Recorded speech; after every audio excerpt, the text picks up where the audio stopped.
Hola, ¿cómo están? Bienvenidos a nuestro espacio entrevista. Hoy tenemos el privilegio, fíjense dónde estamos, en el Historic Stage del mismísimo Teatro Bolshoi de Moscú. Y qué mejor sitio para poder entrevistar a un barítono, es español, es asturiano, es David Menéndez. ¿Cómo estás, David? Hola, muy bien. Bienvenido a Rusia, Muchas gracias. de nuevo, porque no es la primera ni la segunda vez que estás aquí, sino todo lo contrario. Ya te han invitado varias veces y de hecho eres el único español que invitan constantemente a venir aquí a interpretar vuestras obras. Si para mí ya supone un auténtico privilegio poder estar aquí, no me imagino lo que puede ser para ti. Pues un sueño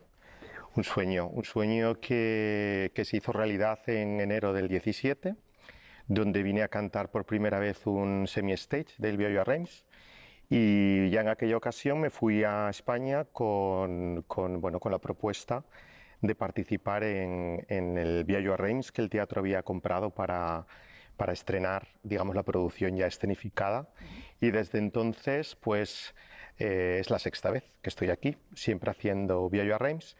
Sí que es verdad que la última vez, que fue finales de febrero del año pasado, justo antes de que la pandemia nos encerrara en casa, pues me iba también con la grata noticia de que el teatro me proponía debutar con ellos en Fígaro, de Le Noche di Fígaro. Yo había cantado siempre el personaje del conde, y en esta ocasión me ofrecían hacer con ellos el Fígaro, lo que a mí me parecía estupendo, debutarlo, y también me ofrecían el cantar el papel de Leporello en la ópera Don Giovanni, en la nueva producción del teatro. Este segundo proyecto se ha quedado un poco colgado y sí que hay fechas futuras, estamos negociando ya fechas para venir a debutar el Fígaro, así que vamos a tocar madera para que esta no sea la última, que creo que no. Bueno, finalmente un teatro, evidentemente, y más como este, tiene su prestigio, pero ¿cómo es el público ruso? Pues mira, el público ruso, que yo me esperaba, pues no sé por qué, pero me esperaba un público más frío. Todo lo contrario, es un público súper cálido, súper agradecido, muy preparado, muy habituado a escuchar. Recuerdo la primera vez que estuve aquí, me invitaron a un concierto sinfónico y bueno, pues asistí. Y el día antes me dijeron, bueno, el único problema es que solamente podemos llevarte a la matiné, que es a las 12 de la mañana. Digo, bueno, ningún problema. Y dice, bueno, pero es que es donde van las familias con los niños. Y yo pensé, oh, terror. Niños, 12 de la mañana, familias. Casi no escuché el concierto de lo perplejo que me quedé al ver no solamente, digamos, el respeto con el que escuchaban, sino la atención con la que escuchaban. Entonces ahí te das cuenta de, claro, pues de la diferencia cultural, ¿no?, que hay, en nuestro caso, en un país como España, pues un público educado en escuchar música clásica, sinfónico, ópera, desde que son pequeños, ¿no? Y entonces pues me he encontrado con un público muy respetuoso, muy agradecido. Por ejemplo, en la función de hace 2 días, que fue la premiere del Viaggio a Reims, a telón cerrado tuvimos que salir a saludar 3 o 4 veces más a telón cerrado, porque la gente no se iba de la sala. También es verdad que en estos tiempos que corren yo creo que el público está con ganas, ¿no? Está con ganas de teatro, está con ganas de asistir a escuchar música, a ver ópera en directo, y eso también se nota. Pero ha sido una gratísima sorpresa cómo me han recibido a mí aquí. Y sobre todo estás mencionando el tema pandemia. ¿Cuánto importante es tener el teatro lleno o no? ¿Cómo se nota esto ahora mismo? Hombre, se nota primero para nosotros es un poco, ahora menos, ¿no? Sobre todo, bueno, yo aquí me he encontrado con que, bueno, hay un aforo también otra vez muy reducido. En España, por suerte, el aforo cada vez es un poquito mayor, pero al principio era un poco desolador ver como un espacio en el que caben 2.000 personas, pues hay 500, ¿no? Entonces, pues es como sales evidentemente con todas las ganas y como si hay una persona solamente en el público, ¿no? Pero sí que es verdad que es un poco desolador y te hace ver la realidad que nos está tocando vivir. Por suerte, poco a poco esperemos que la cosa vaya cambiando. aquí, por ejemplo, en Rusia y en España también, y ahora en otros países, en Alemania, en Italia, empiezan a hacer conciertos y óperas con público en directo, porque ha habido muchas veces en las que hacían streaming, en la que tú salías a cantar y no había nadie en el público. Esto sí que es desolador, ¿no? Es como te falta la energía. Tú estás dando, pero el público revierte gran parte de esa energía que tú das, ¿no? Y te alimenta para que en escena estés lo mejor posible, estés pletórico. Entonces, bueno, hay que agradecer, yo creo que, bueno, en este caso aquí al gobierno ruso que permita, aunque sea un aforo pequeño, pero que la gente pueda venir a los teatros, que yo creo que son lugares seguros siempre y cuando se cumplan las medidas sanitarias. Precisamente tú mencionabas el aspecto, ¿no?, de telemático, ¿no? La pandemia nos ha obligado a adaptarnos en ese sentido, incluso hemos visto muchos espectáculos por internet, pero realmente es que la ópera es muy complicado, ¿no?, de trasladar a ese recurso, ¿no? Sí, es muy complicado, sobre todo porque piensa que es uno de los... primero, es el espectáculo, digamos, más completo, en el que hay música, en el que hay actuación, en el que hay canto, en el que hay ballet, en el que hay... O sea, digamos, es un compendio de todo y que todo se hace en directo. Y que ese directo, digamos, necesita por parte de los que estamos encima del escenario, como dicen los italianos, un rapporto, ¿no? Yo siempre digo que el público es como un gran agujero negro que respira, ¿no? Tú sales al escenario y tú no ves a la gente, pero sientes la energía. Cuando tú te tienes que enfrentar a un espacio vacío, pues es un poco duro porque no acabas de sentir el alimento del aplauso, por ejemplo, de las risas en un momento determinado del público, ese silencio que se corta con un cuchillo en esos momentos a lo mejor de más tensión, más dramáticos. Y claro, eso en un streaming no existe. Y pasa como todo, pues pasa como con los deportes. Bueno, pues también nos habituamos a verlos desde casa, pero el directo es otra cosa, la experiencia del directo es otra cosa. Y cuando trabajas en diferentes teatros y sobre todo en diferentes países, ¿cómo fue trabajar con la gente del Bolshoi?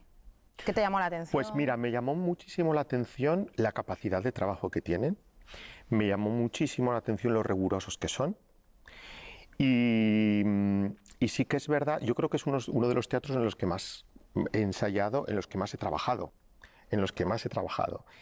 pero bien organizado, si funcionas y si estás, digamos,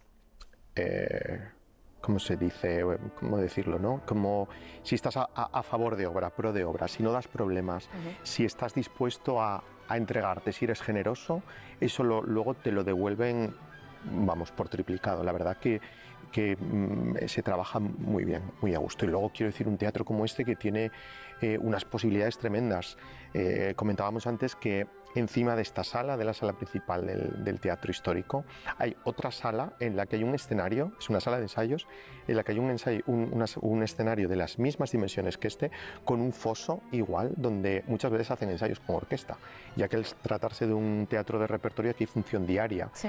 Esto que habéis conseguido vosotros, de tener un ratito la sala libre para poder hacer esta charla, esta entrevista, es muy difícil porque aquí hay actividad siempre. Todos los días hay función, a veces dos, y a veces a la vez que hay funciones, en los ratos libres, en la parte de atrás del escenario, hay ensayos. Nosotros, por ejemplo, en esta obra del Bello Reims, hay un momento, al final es un cuadro de la coronación de Carlo X, y se hace una recreación del cuadro. Entonces, la escenografía, que no se puede montar en la sala de arriba, que es enorme, está aquí detrás montada.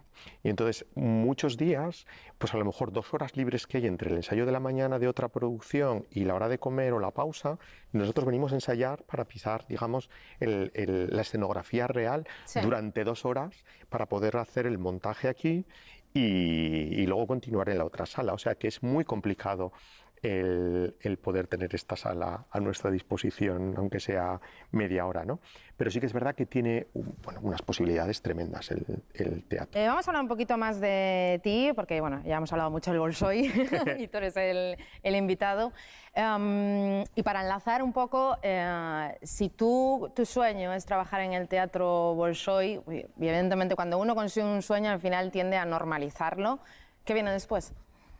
Pues por suerte vienen otros muchos teatros súper importantes en los que no he cantado Y no solamente yo creo que se trata, muchas veces la carrera de un cantante no se trata de dónde cantas, que también, sino también del repertorio que vas haciendo, de las cosas que vas cantando, ir encontrándote cómodo con las cosas que vas haciendo, ir encontrando tu camino, porque evidentemente uno empieza con una edad, con una vocalidad, el paso del tiempo y el desarrollo de tu voz cantando en teatros hace que tengas que ir tomando unos caminos u otros en cuanto al repertorio. Entonces, ir acertando en cuanto a tu elección y en cuanto a ese futuro, ¿sabes? Para que sea continuo, ese futuro marcártelo de una manera como muy, muy sólida, porque la verdad que es una carrera preciosa, pero es una carrera muy ingrata. O sea, un mal paso pesa más que todo lo bueno que hayas hecho hasta el momento. Yo siempre digo que para mí cantar es conseguir hoy todo aquello que ayer tenía y hoy no sé si lo tengo o no. Quiero decir, yo sí, tengo la voz, tengo tal, pero pasa el tiempo, la edad te va haciendo que tu voz se vaya desarrollando, y es una cuestión física, se va desarrollando, y luego dependes de otros muchos factores, que puede ser pues, que en un momento determinado, bueno, pues pases de moda, o los teatros quieran contar contigo o no, o ese repertorio que tú haces ya viene gente detrás que lo está haciendo, y a ti te requieren otro tipo de cosas, y ese tipo de cosas tienes que estar muy seguro cuando las aceptas o no, porque a veces suponen cambios de personajes en la misma ópera. A lo mejor siempre has cantado un personaje y ahora te ofrecen hacer otro, ese tipo de cosas, ¿no? Entonces, digamos que el futurible, que la meta siempre existe, ¿no? Siempre vas alcanzando pasos, vas subiendo escalones, pero siempre hay, por suerte para nosotros, ¿sabes? Siempre hay un objetivo que alcanzar.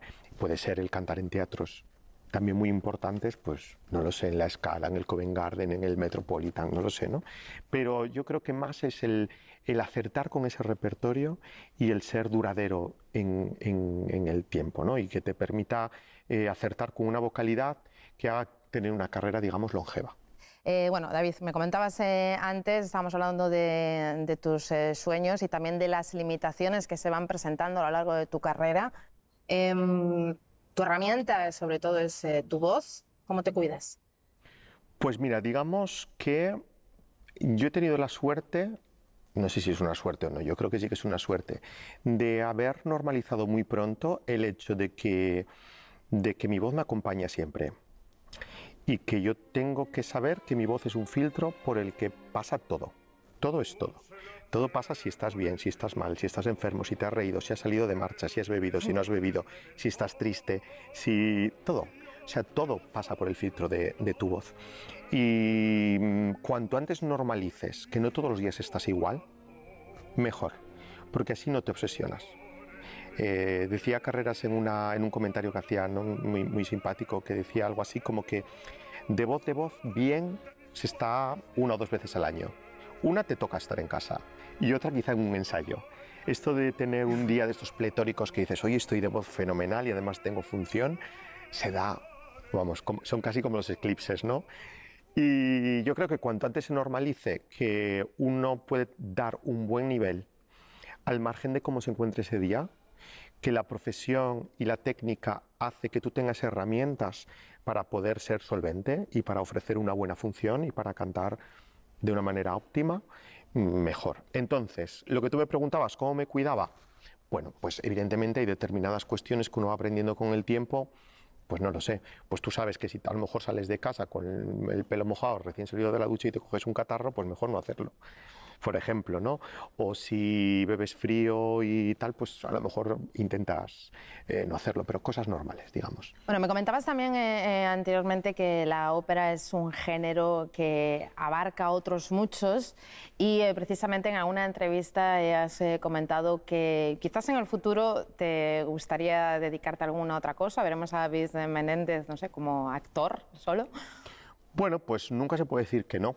La verdad que es una de las facetas que yo descubrí cantando. Quiero decir, en la actualidad, digamos que el plan de estudios en España para alguien que quiere cantar incluye esas clases de escena, esas clases digamos, de práctica actoral, ¿no? Que yo no he tenido. Yo he aprendido digamos, a actuar a base de hacerlo. Yo me subí la primera vez a un escenario sin haber hecho nunca nada y aprendes a trabajar tu cuerpo. Yo recuerdo que al principio mi madre me decía, hijo, ¿por qué cuando caminas das esos pasos tan largos, no? Caminaba como Robocop. Y entonces ese tipo de cosas vas aprendiendo con el tiempo a controlar tu cuerpo, a saber que tu cuerpo es un instrumento igual que la voz, porque al final no podemos olvidarnos que los cantantes somos actores que cantamos, ¿no? Y entonces pues he descubierto una faceta que me gusta.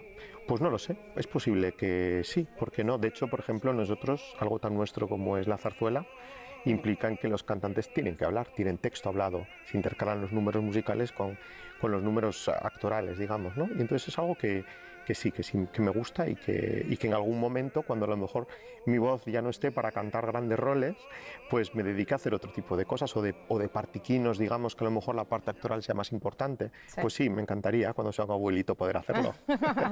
Hay una cosa que me llama mucho la atención de la ópera, al haber entrevistado a otros muchos. La ópera no deja de tener ese matiz elitista. Y sí es cierto que es bastante difícil popularizar este género porque evidentemente, bueno, pues si tú puedes asistir a una ópera, pero intelectualmente tienes que estar un poco formado. Puedes verlo, pero no entenderlo realmente. Entonces, ¿cuál crees que pueden ser los métodos para acercar ese género a más gente? Sobre todo a más jóvenes, ¿no? Hombre, yo creo que, bueno, si hablamos, por ejemplo, evidentemente del público ruso que comentábamos antes, sí, claro, que a nivel educacional es diferente. Si hablamos del público, por ejemplo, en España, yo creo que en España tenemos un problema de base, que es la educación. Una educación deficitaria en muchos campos, en el campo artístico posiblemente, en el campo de los idiomas, por ejemplo, también está claro que es muy deficitaria y que parece que pasa el tiempo y que todos lo sabemos y que nadie pone remedio para que esto sea así, ¿no? Entonces yo creo que a nivel educacional sería importante que la cosa cambiara. Sí que es verdad que en España están haciendo un montón de programas para jóvenes, un montón de programas que permiten, me refiero a programas que elaboran los teatros, ¿no? Por ejemplo, para sacar entradas a bajo coste en último minuto, para invitar a los institutos, a los colegios, a los ensayos generales.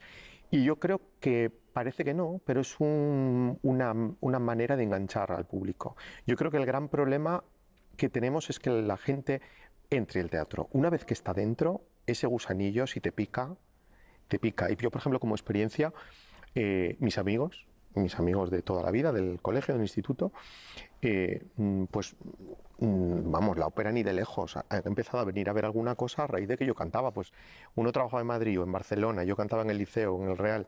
Pues, oye, vamos al ensayo general, venga, veniros que os invito, tal. Y empezaron así. Ahora sí que es verdad que alguno de ellos ya me llama. Oye, este año en el Madrid, en la temporada del Real, ¿qué hacen? Que así que nos aconsejes que podamos ir a ver, ¿no? Entonces, ese gusanillo que hace que muchas veces, esto que tú dices es verdad, un poco de la formación, pero piensa que la ópera te llega por dos vías. Yo siempre digo que los cantantes somos los únicos instrumentistas que tenemos la capacidad de llegar al público por dos vías. Una a nivel sensorial a través de la música, ¿no? La música te hace sentir. Y evidentemente a nivel intelectual a través de aquello que tú estás contando. Entonces, sí que es verdad que si se compaginan las dos vías es maravilloso, pero a veces simplemente con el hecho de sentarte y dejarte un poco llevar por la historia y por la música, ya la experiencia es estupenda, ¿no? Yo siempre lo comparo a veces con el mundo de la pintura. Y dices tú, no hace falta saber mucho para saber si un cuadro te gusta o no te gusta. O el cine, nadie se mete muchas veces con la fotografía, la iluminación, la tal, o el tipo de pincelado en un cuadro, o la técnica pictórica que utilizas, ¿no? Parece que para la ópera sí que hay que saber más y yo creo que no. Yo creo que hay que dejar llevarse un poco, imbuirse. Luego los teatros cada vez facilitan más la cuestión, entonces tienes un sobretítulo, ¿no? que te permite seguir un poco la historia. Sí que es verdad que si llegas un poquito leído al teatro y sabes de qué va la cosa, pues te facilita, ¿no? Porque, claro, sobre todo porque las óperas, por ejemplo, para nosotros que somos castellano parlantes, la mayoría están escritas en italiano, en alemán, en francés, que no lo entiendes, ¿no? Pero si te lo traducen y tal, yo creo que poco a poco la gente, a quien le pica el gusanillo, le pica. Incluso si unimos ambas cosas y tú hablas, por ejemplo, del tema en España, tú mismo tuviste, por decirlo así, que irte, ¿no? de Asturias a Valencia para poder desarrollar tu carrera. ¿Crees que los gobiernos el gobierno de España en este caso, da pocas ayudas? Suele haber en el sector bastantes críticas al respecto. Sí, yo creo que La cultura en general es el coche escoba. Somos los últimos para todo. Entonces, sí que es verdad que luego cuando consigues cosas, cuando te has partido el alma en conseguir la meta y la consigues, todo el mundo está ahí para decir lo fantástico que eres y todo esto. Pero para llegar ahí muchas veces has tenido que luchar en contra de muchísimas cosas, ¿no? La carrera de canto, por ejemplo, es una carrera que se empieza tarde, porque hay un cambio vocal, un cambio de voz, la voz se tiene que asentar. Yo, bueno, en mi caso personal, por ejemplo, yo soy maestro, soy profesor de educación musical. Yo estuve 3 años trabajando en un colegio y dejé el trabajo para ir a hacer el superior de canto a Valencia. Cuando todos mis amigos empezaban a acabar su carrera, yo estaba empezando a hacer mis pinitos. Entonces digamos que sí que es verdad que cuando todo el mundo empieza a sentarse y a tener una normalidad en su vida y empieza a tener su primer trabajo, etcétera, etcétera, tú estás estudiando y estás gastando un dinero que no ingresas en ir a audicionar y hay muy poca ayuda, muy poca inversión por parte del gobierno en becas artísticas, en hacer que los cantantes y el resto de instrumentistas y los actores y el mundo del arte en general tengan la posibilidad de moverse, de irse fuera, de enriquecerse, porque al final somos un poco, bueno, por decirlo de alguna manera, también abanderados, como ocurre en el deporte, ¿no? Somos un poco los abanderados de la cultura de nuestro país y yo creo que tiene que haber un apoyo, y más en estos momentos tan complicados que yo siempre pienso, la gente que empieza ahora lo tiene dificilísimo. Lo tiene dificilísimo porque las oportunidades son menores, porque cuando antes había 2 repartos ahora hay 1, porque viajar también se está complicando, porque hay muchos países en los que yo por suerte ahora estoy aquí, pero tenía que haber venido en este periodo en 6 ocasiones, que no he venido porque ellos han decidido que prefieren contratar a cantantes rusos. Lógico. Estamos todos en casa, pues es lógico que tú des de trabajo a la gente que está aquí. Entonces yo creo que sí que es verdad que hay poca ayuda y que sí que se reconocen los méritos, sí, pero esos méritos se han conseguido a base de mucho trabajo y de mucho esfuerzo nuestro y de nuestras familias. David, tú además has incluido en tus repertorios infinidad de obras, quizás mayoritariamente clásico, ¿no? ¿Es más difícil cantar clásico o moderno? Hombre, es diferente, ¿no? Digamos que fundamentalmente mi formación es como cantante clásico. Y digamos que el instrumento es el mismo, con el que cantas clásico, con el que cantas moderno. Yo siempre digo lo mismo, que es que para cantar clásico y cantar moderno hay que tener una base técnica. La única diferencia es que nosotros tenemos que utilizar nuestro cuerpo como amplificador del sonido, mientras que alguien que canta moderno, el amplificador es eléctrico, tiene su micro, ¿no? Sí. Entonces digamos que nosotros tenemos un plus de trabajo porque tenemos que utilizar todos nuestros resonadores para que sean el amplificador de nuestra voz y nuestra voz se pueda oír en un espacio pues, como este, tan grande como este.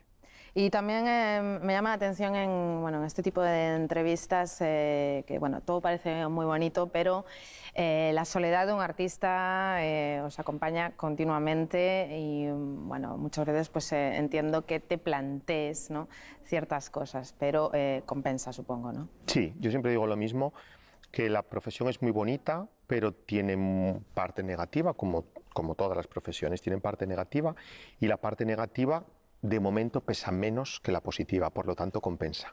Parte negativa, pues esto que tú dices, el hecho de que muchas veces estás viajando solo, pasas muchas veces fuera no es que pases tiempo fuera de tu casa, para mí fundamentalmente lo que sucede es que muchas veces te pasan cosas muy buenas, te ocurren cosas muy buenas que no tienes cerca gente con quien compartirlo, ¿no?